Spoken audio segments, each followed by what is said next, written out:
Praised by both eminent musicians and young fans, the classically trained talent is one man to admire. German-born virtuoso David Garrett has the exact recipe to please the crowd, and he does it with versatility and creativity. This morning, we're taking you to meet the star, who is the fastest fiddler to this date.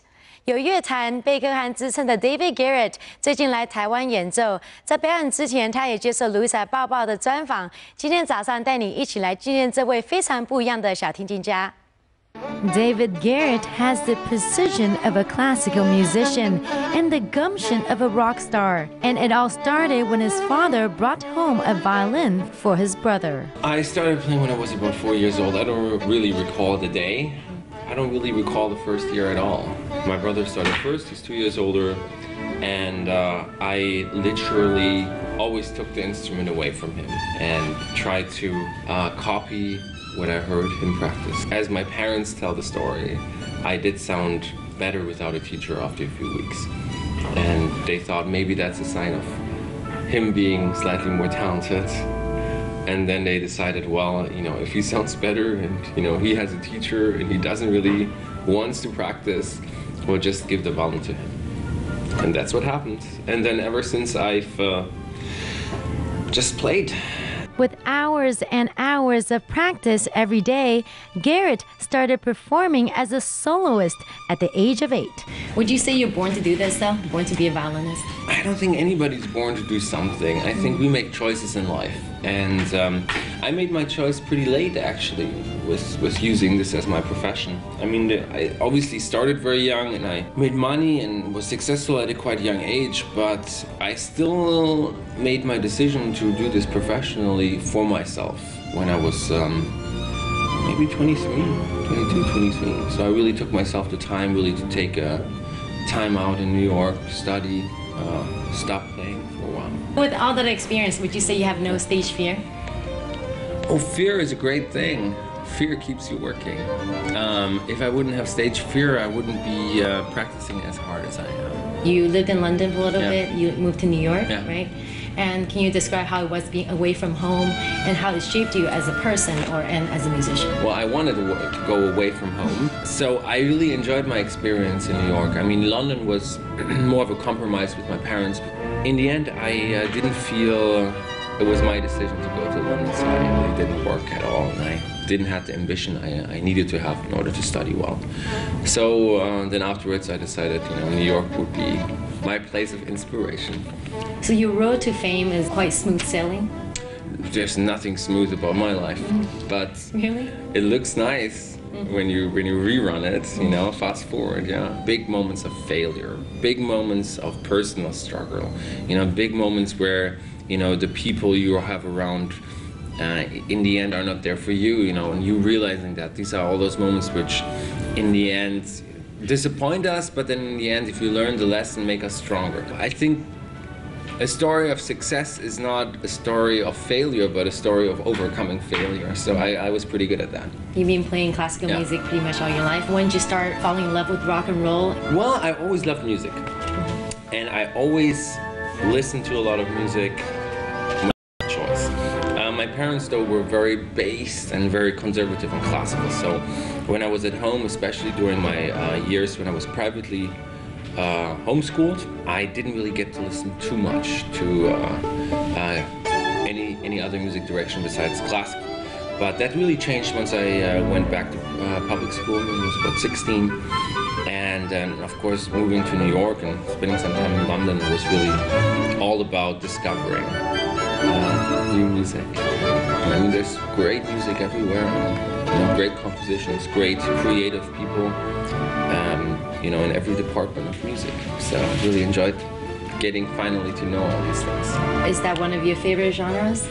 Rock, I find it very close to what classical people do. First of all, you really need to spend a lot of time really learning an instrument properly. It is very instrumental heavy. I really appreciate somebody playing an instrument well.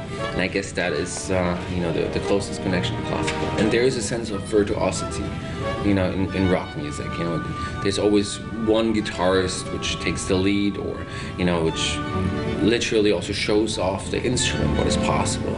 Okay, you have 7 record albums under your belt, including rock symphonies. In that album, you interpret Michael Jackson's Yes. Smooth Criminal. Why Michael Jackson? Why not?